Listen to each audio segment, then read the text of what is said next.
Hi everyone, welcome along to the channel. I'm Bree and today we're going to be taking this old set of drawers, old dresser that we found on the side of the road, and make it into something completely different. It's going to be a beautiful console table, so we'll be removing all the paint, removing most of the drawers, adding on some legs, making it look absolutely magnificent. So let's get going.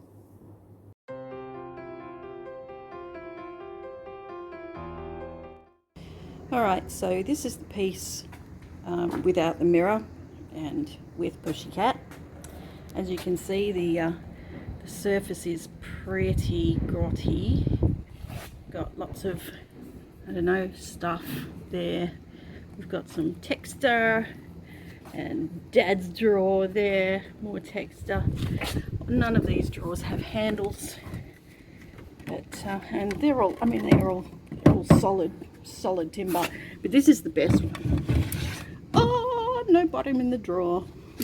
So luckily enough, I'm only going to be using 2 of the drawers, but yeah, it's in relatively good condition. Just needs a really good sand, and she should be right. So the first thing I did was to remove the bottom edge from the dresser. I tried to hammer it off, but it just wouldn't budge, so I ended up having to cut it off. And I also ended up cutting off the decorative edge around the top of the dresser as well.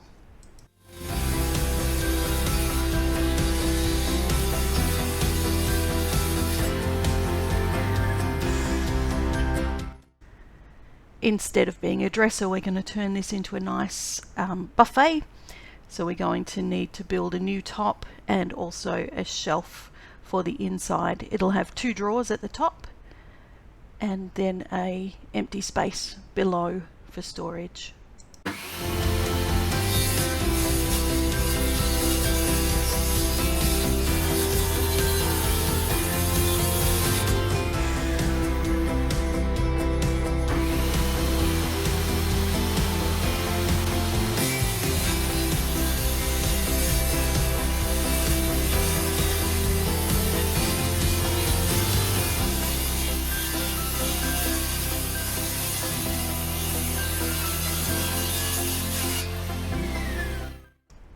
The next thing I did was to remove the existing backing, which was all falling apart, and which was kind of easy because it was already all falling apart. It was just a piece of ply.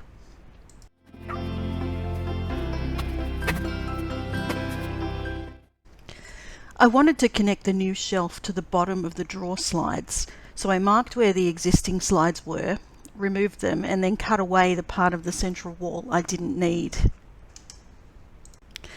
I bought a cheap unit off Facebook Marketplace to use for the top and the shelf. Little did I know it was thin sheets of laminated particle board over like a framework of thicker particle board pieces.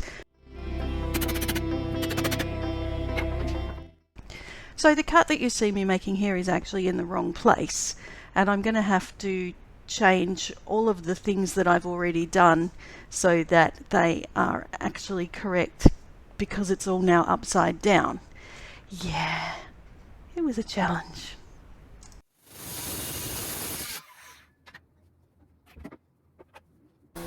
There's nothing like a bit of sanding to calm everybody down, and this finish came off so easily. It was such a thin layer of, I think it was just brown paint.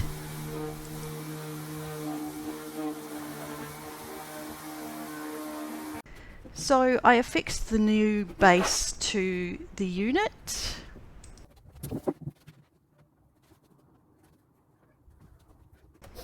And then removed the piece from the middle that would go between the drawers because it had to be relocated.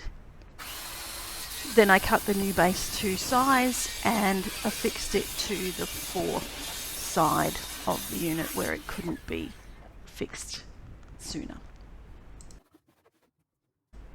You can see the construction of the new piece there. It's pretty flimsy, so I could only affix it where the actual pieces through the middle were.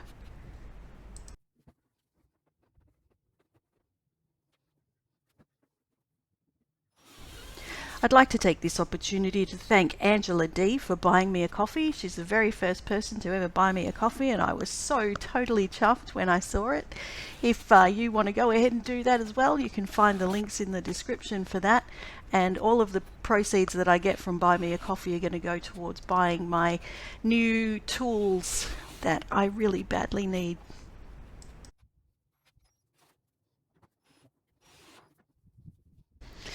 And then I cut down the inside shelf to the size that it needed to be. This is another part of the extra unit that I bought, and it is of the same crappy construction as the other one.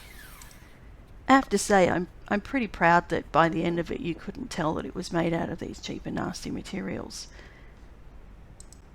I scuff sanded this before it was installed because I figured it would be easier to do that without having to turn myself upside down to scuff sand it. Then I measured and cut the new drawer slides, which were a bit narrower than the previous ones because I wanted the inside shelf to sit up a bit higher underneath the drawers.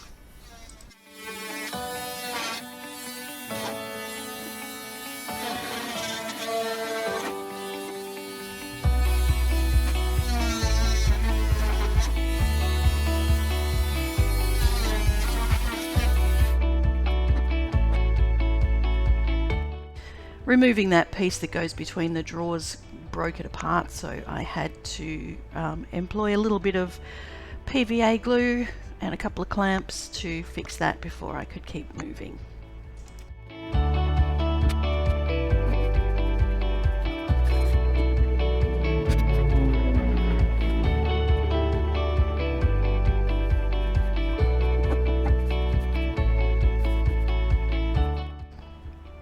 And then I fixed the new drawer slides to the centerpiece and also to where they belonged on the unit itself.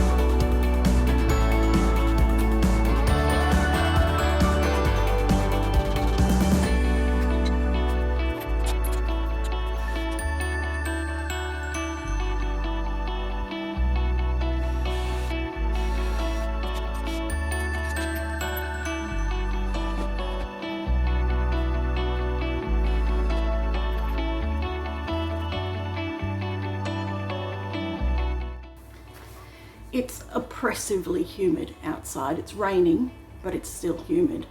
The sweat is just pouring off me. So I've brought myself inside, put a blankie on the floor, and I'm going to show you how to use a cheapy Craig jig. No, a cheapy jig that isn't a Craig jig. I can't afford a Craig jig just yet. I want one and will get one, but not yet. So in the meantime, I have a cheap one, and I thought I'd show you how I go about using it. So in your pocket jig packet, this is the one that I bought, you get a little pocket jig piece, right, the one that you drill the hole through. I got two of these drills, specific pocket hole drills, drill bits, and you get your little Allen key. So there are three different things that you need to know with doing this. The first one is you need to know the width of the timber that you're trying to drill the hole into. For me, this is 32 mil pine, solid pine. So if we follow the instructions, so with the drill bit, you set your depth collar, the width of your timber plus 70 millimeters. So for me, my timber is 32 millimeters, so I will set the depth collar at 102 millimeters. And you can see that that measurement starts from the step on the drill. So here's the drill bit. So for me, I need to go 102 millimeters.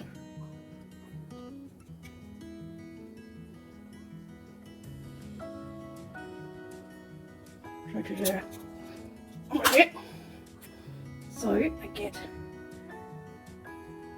pin. Oh, it's already loose. That's good. Slide that up to where it needs to go, and then tighten it with the Allen key.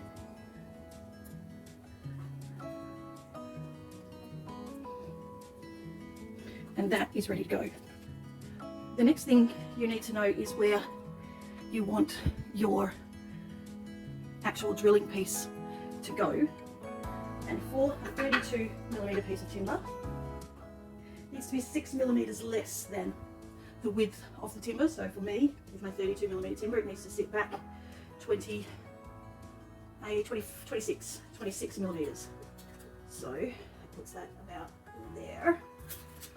Then you need to clamp it, and you need to clamp it hard, because if you don't clamp it hard, it'll shift around when you're trying to do stuff. So you get your clamp and you clamp it down as hard as you possibly can. I'm not particularly strong, so I'm not sure how effective my clamping is. But that's what we do. So we clamp it to the back, holding it in place like that as much as we can. Alright, from there, you're going to be drilling straight down into that hole using, obviously, the preset drill bit. And what will happen is you'll end up with a sideways hole that cuts all the way through to almost the top of your timber. And then you should be able to easily drill and screw your piece into place. I'm going to need 3 of these, 2 on this side, 1 on the other side. So wish me luck.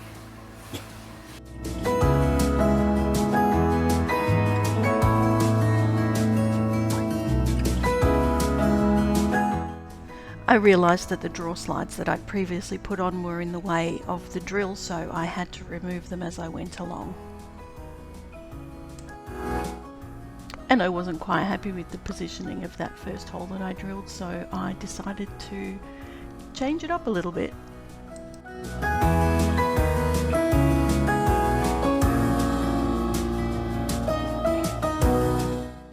What I did forget to mention was the third thing that you needed to know when drilling pocket holes, and that's to make sure that the screws that you have are long enough to go into that hole and also out and through into the piece of timber you're drilling into.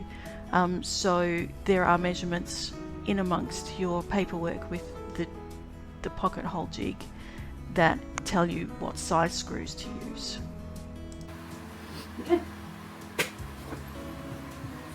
Okay, so long as you clamp it hard enough and you make your measurements proper, it should work fine. But the measurements are the most important thing, making sure that you've got the depth collar at the right size and making sure that your pocket hole bit is set at the right place against the end of your timber. Next, I screwed all of the legs into a stray piece of timber and started to stain and varnish them with my Cabot Stain and Varnish in Walnut. The problem is that this stain's been sitting around for a while in the heat, in the humidity, and it just wasn't performing, and you can even see here that it's not looking good. It's supposed to be a satin finish, and it's just not looking like that. It was all clumpy and lumpy, and I made the mistake of continuing to use it even though I knew it was a bit dodge.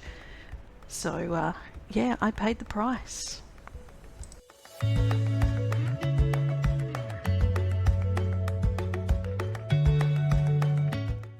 Then I screwed the leg holders into the base, which was a little bit precarious because we had to make sure that they were going to go into the thick bits of particle board underneath and not into the skinny bits, otherwise they wouldn't hold.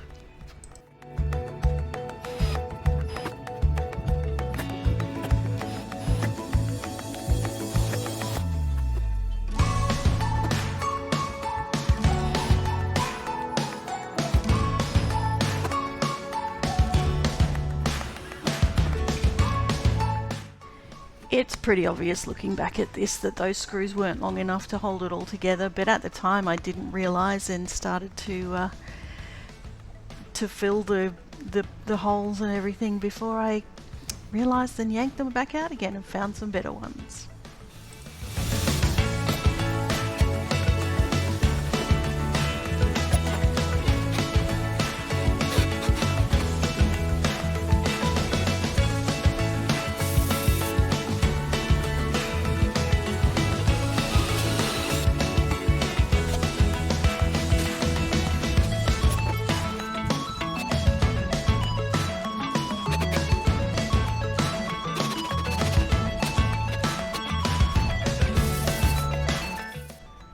I started with 150 grit sandpaper, but fairly quickly shifted over to 80 because I knew this was a big thick piece of actual timber, so there was no problem with just cutting through the veneer or anything like that. I was never going to run into trouble.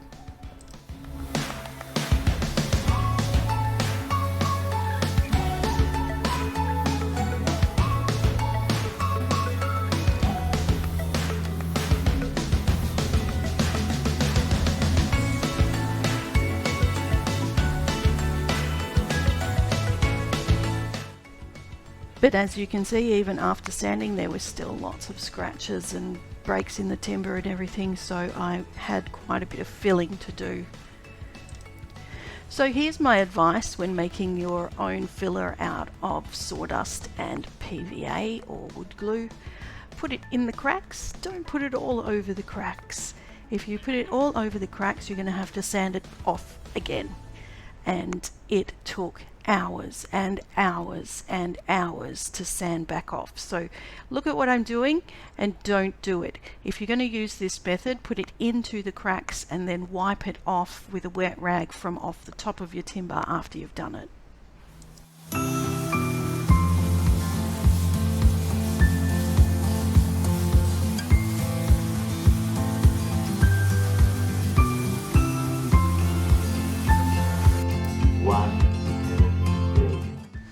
I decided to try lightening the top with some oxalic acid, and so what I have here is the oxalic acid and the water, and then the tools that you need. So first of all, you cover it with water, just a little bit, and then you scrub the oxalic acid into it.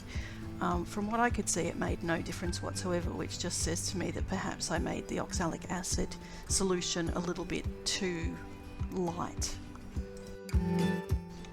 The main reason for doing this was to try to remove the shadows off of the front of the drawers, which it also didn't do.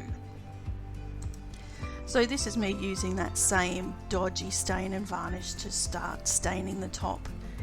It went on horribly, went on all patchy and thick and lumpy, and in the end I had to sand it all off and start again. I bought some new stain and did manage to get it to look nice in the end, but it took a lot longer than it should have because I had to remove the stain and replace it.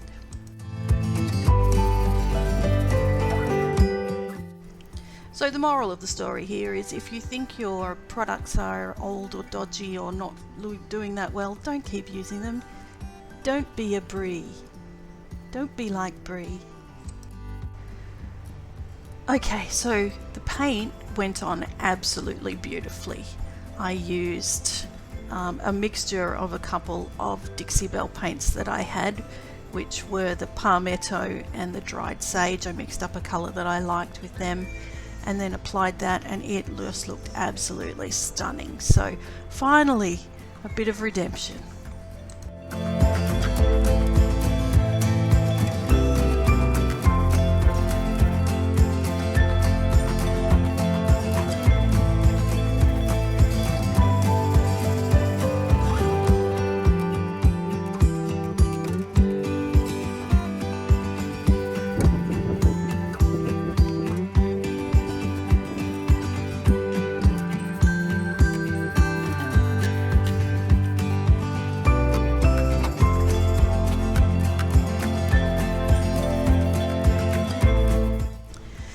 Then I applied 3 coats of varnish to the top and the drawer fronts, and they came up beautiful and shiny and gorgeous. And I waxed all of the chalk paint parts as well. So do you remember what we started with? This dingy curbside find? Let's have a look at the big reveal.